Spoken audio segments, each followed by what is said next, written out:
Hello, welcome to the channel. So today I'm going to be reading the book of Job. To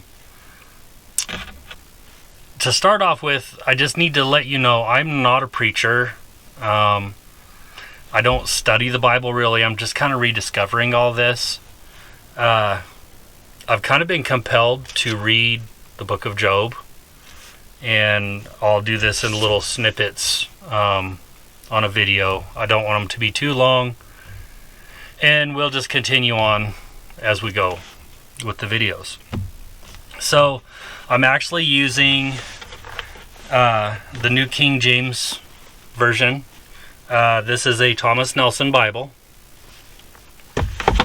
I do have the regular King James. This one is a Holloman Bible. But the New King James is a lot easier to read. It's more of a modern English. King James is Old English. So this particular Bible has titles right here. Ever so often in the chapters. So when I get to one of those, I'll let you know what it says as well. So let's get started. So, chapter 1, the book of Job, is Job and his family in Uz. There was a man in the land of Uz, whose name was Job. And that man was blameless and upright, and one who feared God and shunned evil. And 7 sons and 3 daughters were born to him. Also, his possessions were 7,000 sheep, 3,000 camels, 500 yoke of oxen, 500 female donkeys, and a very large household, so that this man was the greatest of all the people in the east. And his sons would go and feast in their houses, each on his appointed day, and would send and invite their 3 sisters to eat and drink with them. So it was, when the days of feasting had run their course, that Job would send and sanctify them, and he would rise early in the morning and offer burnt offerings according to the number of them all. For Job said, It may be that my sons have sinned and cursed God in their hearts. Thus Job did so regularly. So this next part of this chapter 1, Satan's attack on Job's character. Now, there was a day when the sons of God came to present themselves before the Lord, and Satan also come among them. And the Lord said to Satan, From where do you come? So Satan answered the Lord and said, From going to and fro on the earth, and walking back and forth upon it. Then the Lord said to Satan, Have you considered my servant Job, that there is none like him on the earth, and blameless and upright man, one who fears God and shuns evil? So Satan answered the Lord and said, Does Job fear God for nothing? Have you not made a hedge around him, around his household, and around all that he has on every side? You have blessed the work of his hands, and his possessions have increased in the land. But now stretch out your hand and touch all that he has, and he will surely curse you to your face. And the Lord said to Satan, Behold, all that he has is in your power, only do not lay hands on his person. So Satan went out from the presence of the Lord. So this next one is Job loses his property and children. We're on verse 13. Now there was a day when his sons and daughters were eating and drinking wine in their oldest brother's house. And a messenger came to Job and said, The oxen were plowing, and the donkeys feeding beside them, when the Sabeans raided them and took them away. Indeed, they have killed the servants with the edge of the sword, and I alone have escaped to tell you." While he was still speaking, another also came and said, "The fire of God fell from the heaven and burned up the sheep and the servants and consumed them, and I alone have escaped to tell you." While he was still speaking, another also came and said, "The Chaldeans formed 3 bands, raided the camels and took them away. Yes, and killed the servants with the edge of the sword, and I alone have escaped to tell you." While he was still speaking, another also came and said, "Your sons and daughters were eating and drinking wine in their oldest brother's house." And suddenly a great wind came from across the wilderness and struck the 4 corners of the house, and it fell on the young people, and they are dead, and I alone have escaped to tell you. Then Job arose, tore his robe, shaved his head, and he fell to the ground and worshipped, and said, "Naked I came from my mother's womb, and naked shall I return there. The Lord gave, and the Lord has taken away. Blessed be the name of the Lord." In all this, Job did not sin, In all this, Job did not sin, nor charge God with wrong. And that's the end of chapter 1. Satan's attack on Job's health. And this is chapter 2. Again, there was a day when the sons of God came to present themselves before the Lord, and Satan also come to them to present himself before the Lord.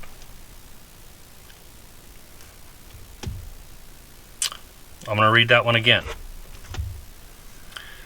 Satan's attack on Job's health. Again, there was a day when the sons of God came to present themselves before the Lord, and Satan came also among them to present himself before the Lord. And the Lord said to Satan, "From where do you come?" So Satan answered the Lord and said, "From going to and fro on the earth, and walking back and forth on it." Then the Lord said to Satan, "Have you considered my servant Job, that there is none like him on the earth, a blameless and upright man, one who fears God and shuns evil? And still he holds fast to his integrity, although you incited me against him, to destroy him without cause." So Satan answered the Lord and said, "Skin for skin. Yes, all that a man has, he will give for his life. But stretch out your hand now, and touch his bone and his flesh, and he will surely curse you to your face." And the Lord said to Satan, "Behold, he is in your hand, but spare his life." So Satan went out from the presence of the Lord, and struck Job with painful boils, from the sole of his foot to the crown of his head. And he took for himself a potsherd with which to scrape himself, while he sat in the midst of the ashes. Then his wife said to him, "Do you still hold fast to your integrity? Curse God and die." But he said to her, "You speak as one of the foolish women speak. Shall we indeed accept good from God, and shall we not accept adversity?" In all this, Job did not sin with his lips. Now we're at Job's 3 friends. Now when Job's 3 friends heard of all this adversity that had come upon him, each one came from his own place. Now I'm going to apologize because I may mispronounce these names. Eliphaz the Temanite, Bildad the Shuhite, and Zophar the Naamathite. For they made an appointment together to come and mourn with him and to comfort him. And when they raised their eyes from afar and did not recognize him, they lifted their voices and wept. And each one tore his robe and sprinkled dust on his head towards heaven. So they sat down with him on the ground 7 days and 7 nights, and no one spoke a word to him, for they saw that his grief was great.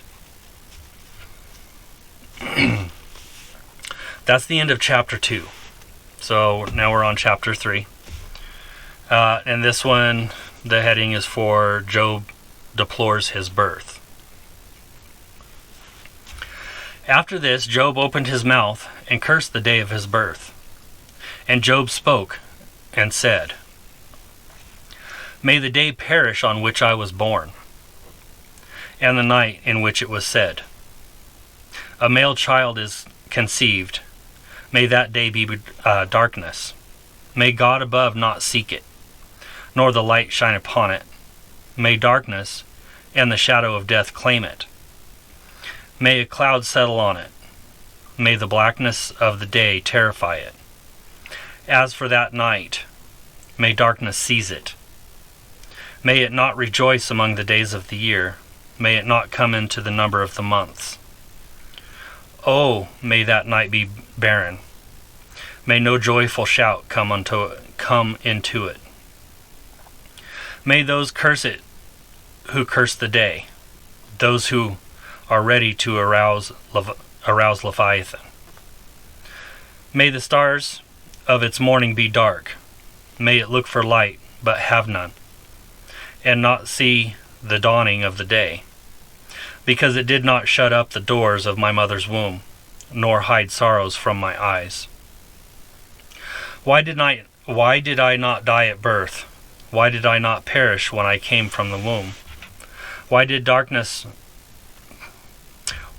the knees receive me, or why the breasts that I should nurse? For now I would have lain still and been quiet. I would not have been asleep, then I would not have been at rest. With kings and counselors of the earth, who built ruins for themselves, or with princes who had gold, who filled their houses with only silver. Or why was I not hidden like a stillborn child, like infants who never saw light? There the wicked cease from troubling, and there the weary at rest. And there the weary are at rest. There the prisoners rest together. They do not hear the voice of the oppressor.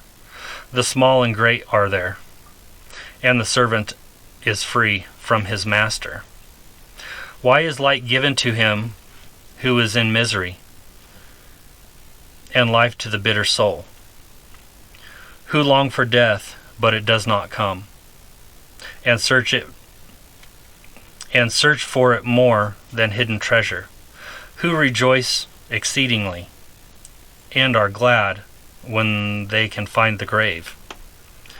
Why is a light given to a man whose way is hidden, and whom God has hedged in? For my sighing comes before I eat, and my groanings pour out like water. For the things I greatly feared has come upon me, and what I dread has happened to me. I am not at ease, nor am I quiet. I have no rest, for troubles come.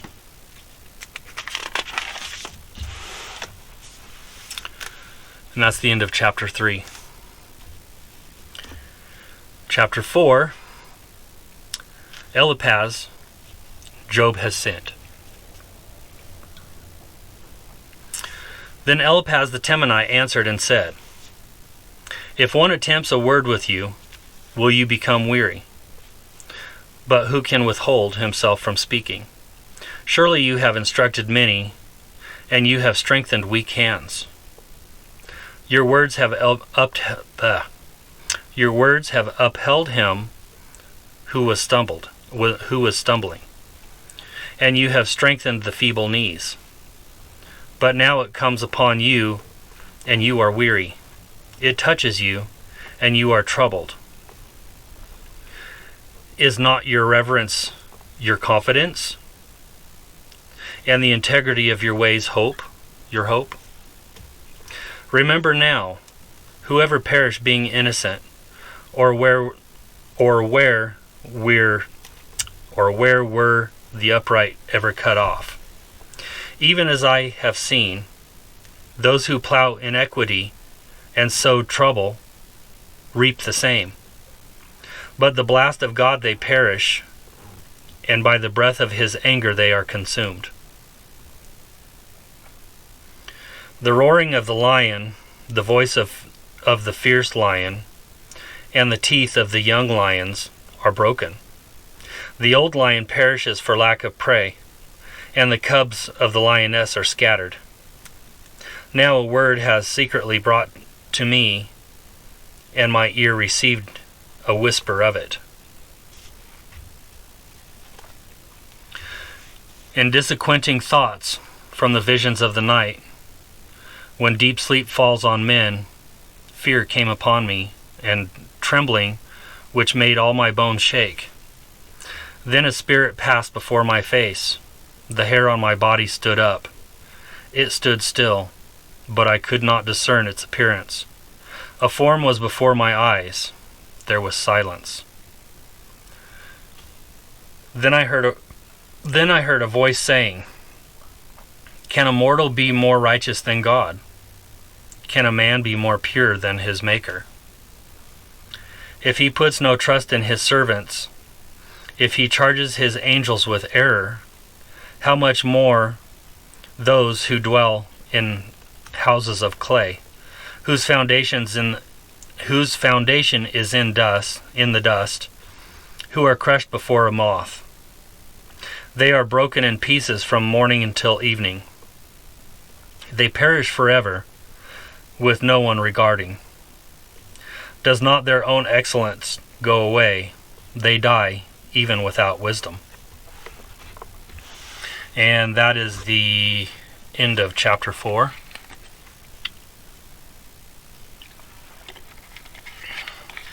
Chapter 5. Okay, so chapter 5, Eliphaz, Job is chastened by God. So Eliphaz is still speaking. "Call out now. Is there anyone who will answer you? And to which of the holy ones will you turn?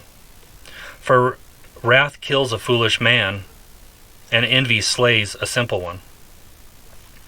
I have seen the foolish take root, but suddenly I cursed his dwelling place. His sons are far from safety. They are all crushed in the gate, and there is no deliverer. Because the hungry eat up his harvest, taking it from the thorns, and a snare snatches their substance. For affliction does not come from the dust, nor does trouble spring from the ground. Yet man is born to trouble, as the sparks fly upward. But as for me, I would seek God, and to God I would commit my cause, who does great things and unsearchable marvelous things without number. He gives rain on the earth and sends waters to the fields. He sets on high those who are lowly, and those who mourn are lifted to safety. He frustrates the devices of the crafty, so that their hands cannot carry out their plans. He catches the wise in their own craftiness, and the counsel of the cunning comes quickly upon them. They meet with darkness in the daytime, and grope at noontime, as in the night. But he saves the needy from the sword, from the mouth of the mighty, and from their hand. So the poor have hope, and injustice shuts their mouth. Behold, happy is the man whom God corrects. Therefore do not despise the chastening of the Almighty. For he bruises, but he binds up. He wounds, but his hands make whole. He shall deliver you in 6 troubles. Yes, in 7 no evil shall touch you. In famine he shall redeem you from death, and in war from the power of the sword. You shall be hidden from the scourge of the tongue, and you shall not be afraid of destruction when it comes. You shall laugh at destruction and famine, and you shall not be afraid of the beast of the earth. For you shall have a covenant with the stones of the field, and the beasts of the field shall be at peace with you. You shall know your tent is in peace. You shall visit your dwelling and find nothing amiss. You shall also know that your descendants shall be many, and your offspring like the grass of the earth. You shall come to the grave at full age, as a sheaf of grain ripens in its season. Behold, this we have searched out. It is true. Hear it and know for yourself. And that's the end of chapter 5. So I want to try and keep these videos short. And I know some people may want me to go through the entire book. And I would like to, just not in one sitting. So we will continue this in the next video. But I just wanted to show. So if you don't have a Bible, if you've never had a Bible, in a lot of Bibles, in the back, you're going to have these maps. And these maps are wonderful to look at. So these maps kind of represent, oh, I guess that was upside down. These maps kind of represent the world at the time that the Bible was being written. And if I'm wrong on that, somebody please correct me. But I just kind of wanted to show really quick that there's these maps. And here's the last one in this particular Bible. You know, and I have this other one here. And I believe, yes, this also has maps.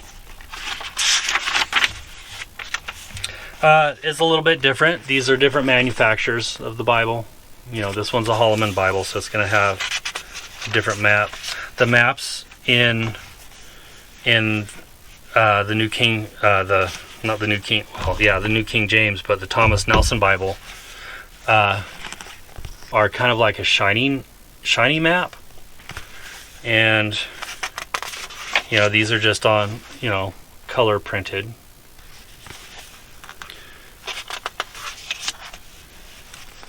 But it's kind of nice to, when you're reading something, you can turn to these maps and you can kind of see what part of the world that they're talking about.